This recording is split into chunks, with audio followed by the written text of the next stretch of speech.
Hello student, इससे पहले video में मैंने आपको लोक प्रशासन से संबंधित जानकारी दी थी, जिसमें मैंने आपको लोक प्रशासन और प्रशासन से अभिप्राय, उसके तत्व, लक्षण, लोक प्रशासन का अर्थ, लोक प्रशासन का विकास, लोक प्रशासन का महत्व, उसकी भूमिका, उसके क्षेत्र और प्रकृति, और लोक और निजी प्रशासन में अंतर, और उसके साथ ही साथ मैंने आपको आधुनिक राज्य में लोक प्रशासन की भूमिका के विषय में भी बताया था, जिन्हें विस्तार में जानने के लिए आप नीचे दिए गए डिस्क्रिप्शन बॉक्स से लोक प्रशासन के वीडियोस देख सकते हैं।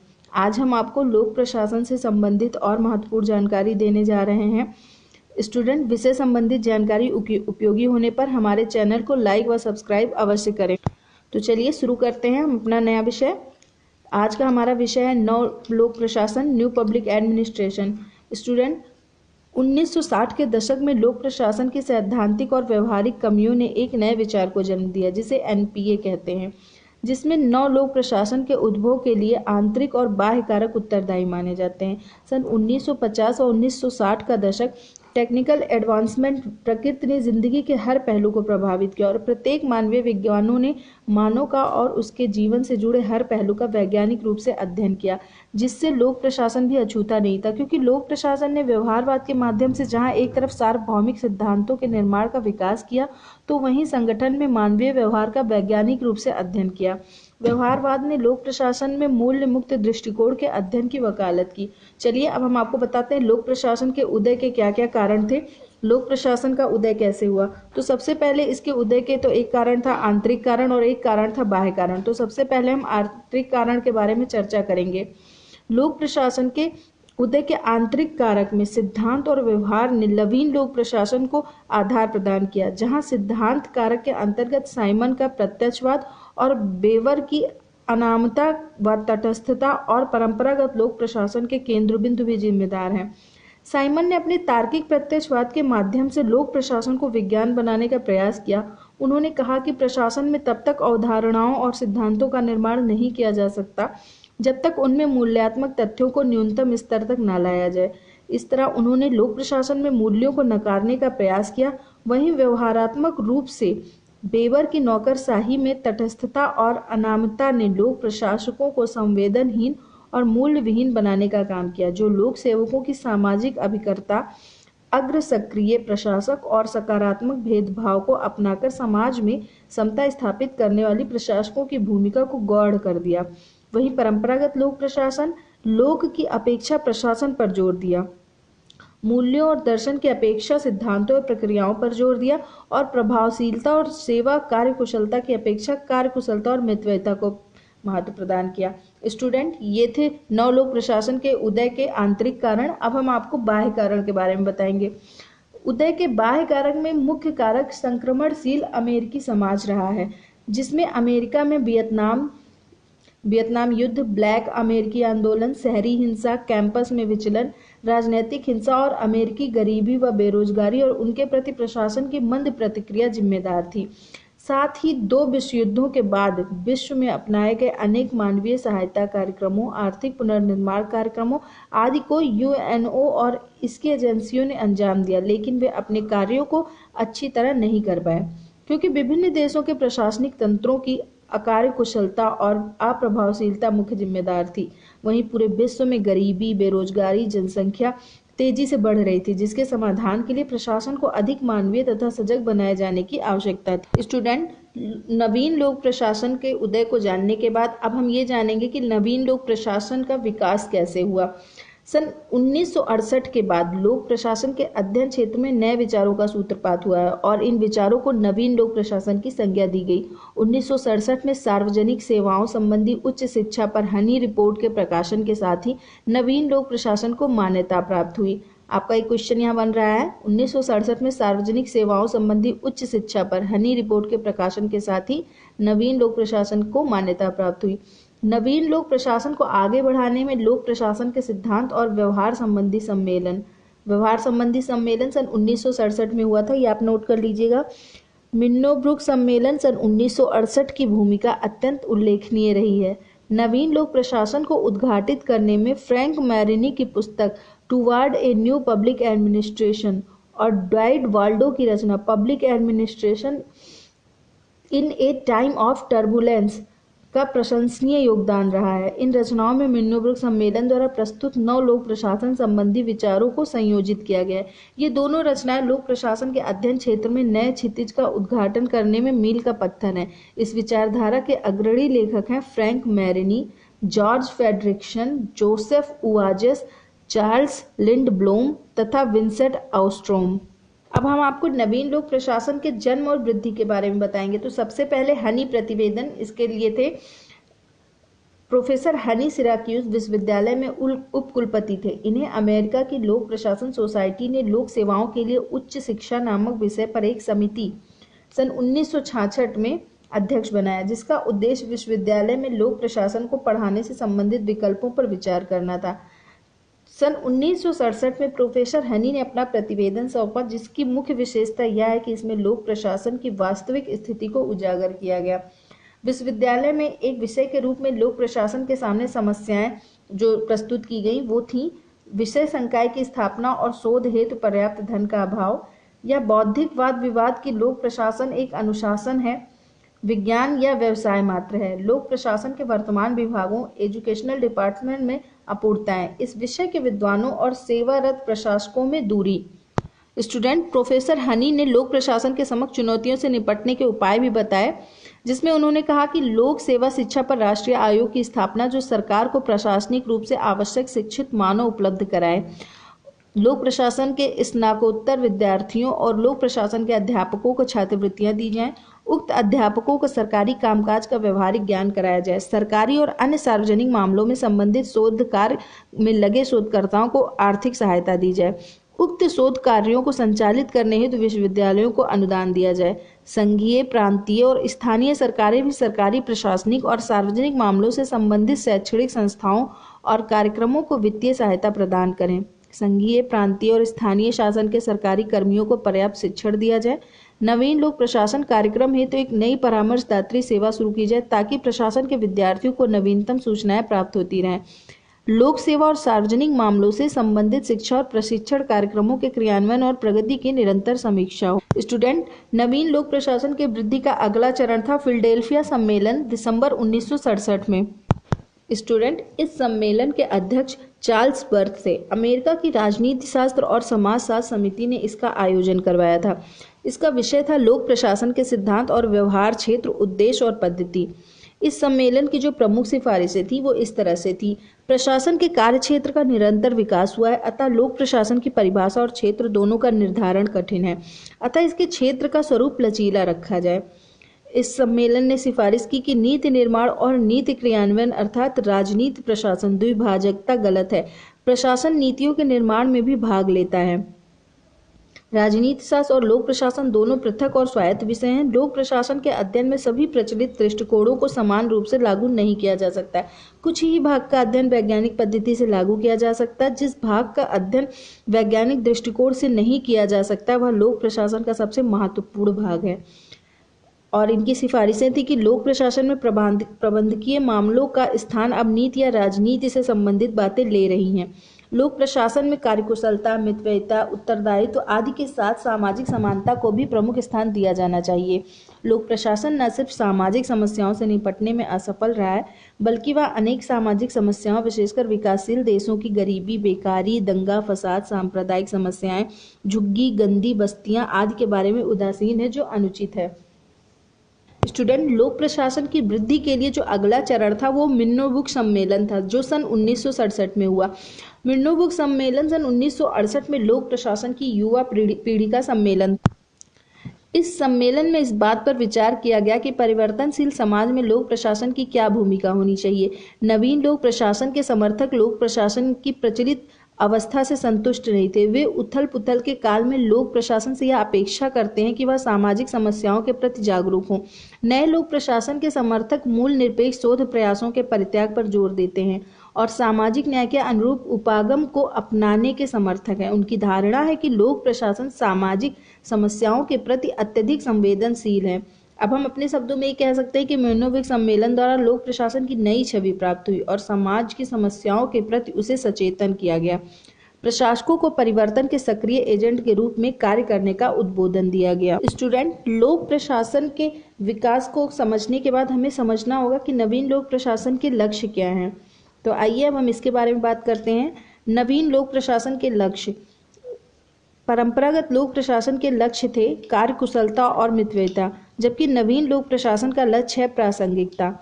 संबद्ध सामाजिक समस्याओं के प्रति इनकी गहरी चिंता है, जबकि वैज्ञानिक अनुसंधान समकालीन आवश्यक सामाजिक समस्याओं की दृष्टि से सुसंगत और सारगर्भित नहीं है। उस पर लगाया जाने वाला श्रम समय को बर्बाद करने के समान है। इसका मूल मंतव्य है लोक प्रशासन का ज्ञान और सोच समाज की आवश्यकता के संदर्भ में प्रासंगिक और संगतिपूर्ण होना। लोक प्रशासन का एक लक्ष्य है मूल्य। नवीन लोक प्रशासन स्पष्ट रूप से आदर्शात्मक है। मिन्नोविक सम्मेलन के प्रतिनिधियों ने यह स्पष्ट कहा कि मूल्य के प्रति तटस्थ लोक प्रशासन एक भ्रम है। मूल्यों की आधारशिला पर है लोक प्रशासन के ज्ञान की इमारत खड़ी की जा सकती है, और मूल्यों को यदि ज्ञान की प्रेरक शक्ति ना माना जाए तो सदा ही यह खतरा रहता है कि ज्ञान को गलत उद्देश्यों के लिए काम में लाया जाएगा। लोक प्रशासन में नैतिकता और मूल्यों का बहुत अधिक महत्व है, और वैज्ञानिकता के नाम पर प्रशासनिक अनुसंधान से मूल्यों को बहिष्कृत नहीं किया जा सकता। ज्ञान का उपयोग यदि सही उद्देश्यों के लिए करना है तो मूल्यों को उनकी केंद्रीय स्थिति से फिर से स्थापित करना होगा। स्टूडेंट, नवीन लोक प्रशासन का एक तीसरा लक्ष्य है सामाजिक समता। परंपरागत लोक प्रशासन यथास्थितिवादी स्वरूप का था, जबकि नवीन लोक प्रशासन सामाजिक समता के सिद्धांत पर बल देता है। लोक प्रशासन सार्वजनिक नीतियों का इस ढंग से क्रियान्वयन करे जिससे समाज के दुर्बल और पीड़ित लोगों का हित संवर्धन हो। फेडरिक्सन के शब्दों में हम बताते हैं आपको कि वह लोक प्रशासन जो परिवर्तन लाने में असफल है, जो अल्पसंख्यकों के अभावों को दूर करने का प्रयास करता है, उसका प्रयोग अंततः उन्हीं अल्पसंख्यकों को कुचलने के लिए किया जाएगा। स्टूडेंट, नवीन लोक प्रशासन का एक और लक्ष्य है परिवर्तन। इसमें हम कह सकते हैं कि सामाजिक समता की प्राप्ति के लिए नवीन लोक प्रशासन परिवर्तन पर बल देता है। लोक प्रशासन का उद्देश्य स्थायित्व का निर्वाह करना, वस्तु स्थिति को ज्यों का त्यों बनाए रखना मात्र नहीं हो सकता। अब समय आ गया है जब लोक प्रशासन अनुदार नौकरशाही के द्वारा किए जाने वाले वर्तमान सामाजिक व्यवस्था के अनुरक्षण के उस काम से अपने को मुक्त करने, जिसकी पूर्ति के लिए उसने अपने शोध के उपकरणों का विकास किया था। स्टूडेंट, नवीन लोक प्रशासन को समझने के बाद अब हम ये जानते हैं कि नवीन लोक प्रशासन की क्या संभावनाएं हैं। लोक प्रशासन को नवीन व्यक्तित्व दिए जाने की आवश्यकता है। जिन नवीन समस्याओं का उसे सामना करना है उसमें से कुछ बढ़ती हुई सैनिक शक्ति, दौड़ती हुई प्रविधि, शहरीकरण, नागरिक अधिकार एवं सहभाग, पर्यावरण प्रदूषण तथा विकास से संबंध रखती है। उसे नवीन कार्यात्मक क्षेत्रों में प्रवेश करने के लिए आमंत्रित किया जा रहा है। जनसंख्या विस्फोट तथा उसका नियंत्रण, मद्य निषेध तथा अन्य अस्वास्थ्यकर उत्पादनों की रोकथाम, पर्यावरण और प्रदूषण से संबंधित व्यवस्था, पुलिस और अपराध, विदेशी मामले तथा सांस्कृतिक आदान प्रदान, सार्वजनिक नैतिकता, मानव अधिकारों का संरक्षण और संवर्धन, सतत विकास आदि। इसके लिए लोक प्रशासन सिद्धांत में नवीन संगठन संरचनाएं, प्रक्रियाएं, कार्यविधियां विकसित करने की क्षमता होनी चाहिए। आई सारकांस्की ने ऐसे सिद्धांत की रूपरेखा स्टन और आमंड के प्रारूपों के आधार पर दी है। उत्तर औद्योगिक समाज की कतिपय सर्वथा नवीन समस्याओं का सामना करने के लिए ऐसा सिद्धांत एक तात्कालीन आवश्यकता बन गया है। काइडन ने नवीन लोक प्रशासन को उत्साही सुधारक, सजग नीति निर्माता, सामाजिक परिवर्तन का अभिकर्ता, संकट प्रबंधक, मानवीय नियोक्ता, मध्यस्थ, राजनीतिक आंदोलनकर्ता, रचनात्मक, आशावादी नेता और आदि भूमिकाएं प्रदान की हैं। निस्संदेह इन भूमिकाओं के निर्वहन के लिए उसमें नवीन गुणों और क्षमताओं की आवश्यकता होगी। एक सामान्य लोक प्रशासन सिद्धांत इस दिशा में निरंतर मार्गदर्शन करता रहेगा। इसलिए हम कह सकते हैं कि लोक प्रशासन सिद्धांत लोचशील, गतिमान, अनुभाविक और लक्ष्योन्मुख व सृजनात्मक होगा। लोक प्रशासन के वर्तमान विकास को देखते हुए उसके निर्माण और विकास की काफी संभावना है। स्टूडेंट, मैंने आपको अभी नवीन लोक प्रशासन के विषय में बताया। अब इसके बाद हम लोक प्रशासन और नवीन लोक प्रशासन से जुड़े महत्वपूर्ण तथ्यों पर चर्चा करेंगे, जिसमें से आपके काफ़ी प्रश्नों के उत्तर आपको मिलेंगे और आपके परीक्षाओं में ये प्रश्न पूछे जा सकते हैं। तो सबसे पहले हम बताते हैं कि लोक प्रशासन के महत्वपूर्ण तथ्य क्या क्या हैं।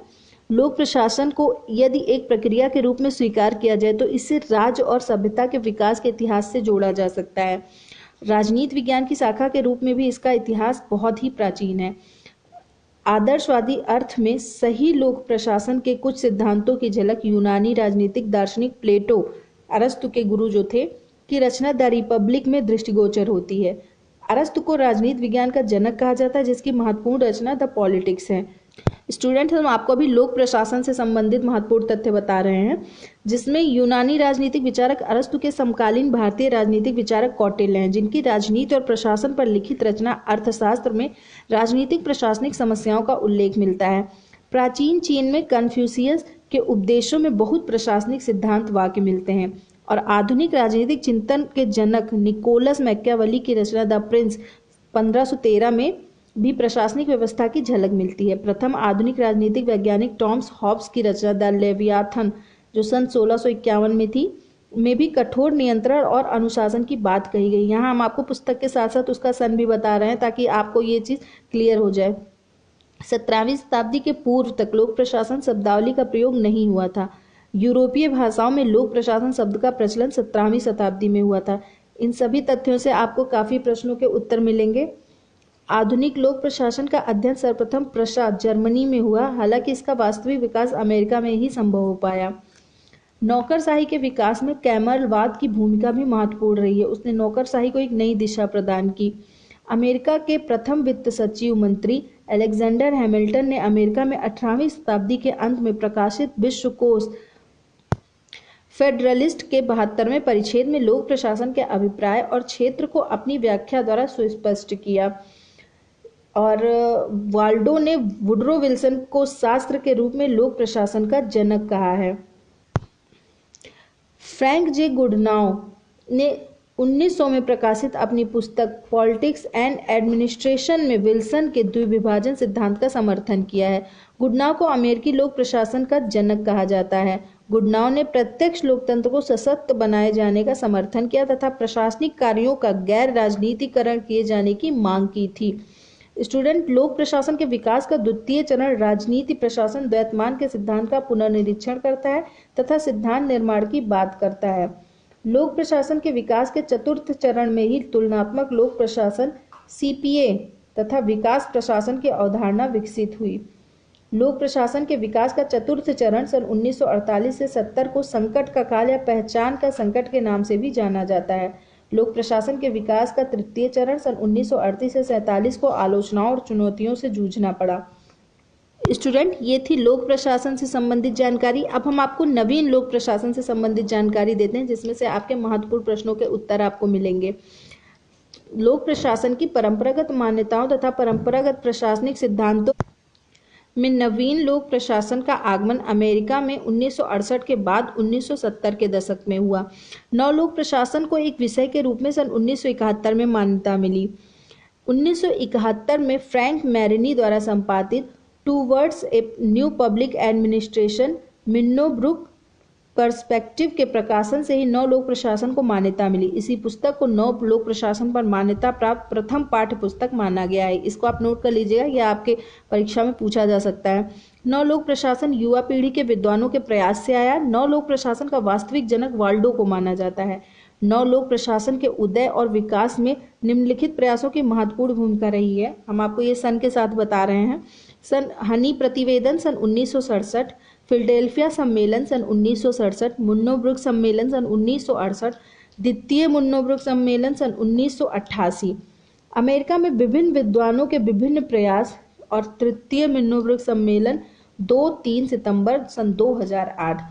नव लोक प्रशासन की अमेरिकी सोसाइटी में संबंध संस्था ने 1966 में सिराक्यूज विश्वविद्यालय के जॉन सी हनी ने संयुक्त राज्य अमेरिका के विश्वविद्यालयों में लोक प्रशासन के स्वतंत्र विषय के रूप में अध्ययन की संभावनाओं संबंधी अध्ययन करने का आग्रह सन 1967 में हनी ने अपना प्रतिवेदन दिया। हनी प्रतिवेदन में लोक प्रशासन के क्षेत्र को व्यापक बनाने पर बल दिया गया। हनी प्रतिवेदन में लोक प्रशासन के क्षेत्र को व्यापक बनाने संबंधी 4 समस्याओं का उल्लेख किया गया। ये 4 समस्याएं हैं: स्वतंत्र विषय के रूप में विश्वविद्यालयों में लोक प्रशासन के अध्ययन तथा अध्यापन और शोध के लिए धन का अभाव, लोक प्रशासन एक नियम है या अनुशासन, या एक विज्ञान या एक व्यवसाय है, लोक प्रशासन के विभागों में पर्याप्त अपूर्णता, लोक प्रशासन के विद्वानों और सेवारत प्रशासकों में अंतर। पुरातन लोक प्रशासन के सिद्धांत मुख्यतः मूल निरपेक्षता, दक्षता, निष्पक्षता तथा कार्यकुशलता से संबंधित थे, जबकि एनपीए के निम्नलिखित तत्व माने जाते थे। ये तत्व हैं संदर्भ का महत्व, सदाचार, नीतिशास्त्र और मूल्य, मौलिकता और नवाचार, सेवित व्यक्तियों की चिंता, सामाजिक समानता, उत्तरदायित्व, सामाजिक सापेक्षता, नवनीय तटस्थता और प्रतिबद्धता। नवलोक प्रशासन सिद्धांत और व्यवहार दोनों क्षेत्रों में व्यापक प्रकृति में वर्णनात्मक के साथ आदर्शात्मक तथा विषय वस्तु में बहुविषयी होने के साथ साथ तुलनात्मक भी है। नवलोक प्रशासन के लक्ष्यों को प्राप्त करने के लिए 4D महत्वपूर्ण मानी जाती है।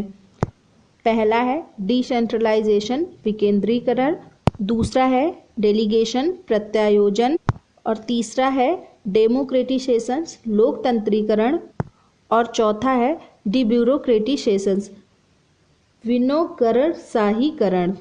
स्टूडेंट, आज आपको नवलोक प्रशासन से संबंधित महत्वपूर्ण जानकारी दी गई और अगले वीडियोस में आपको राजनीति शास्त्र के अन्य टॉपिक्स की विस्तार से जानकारी दी जाएगी।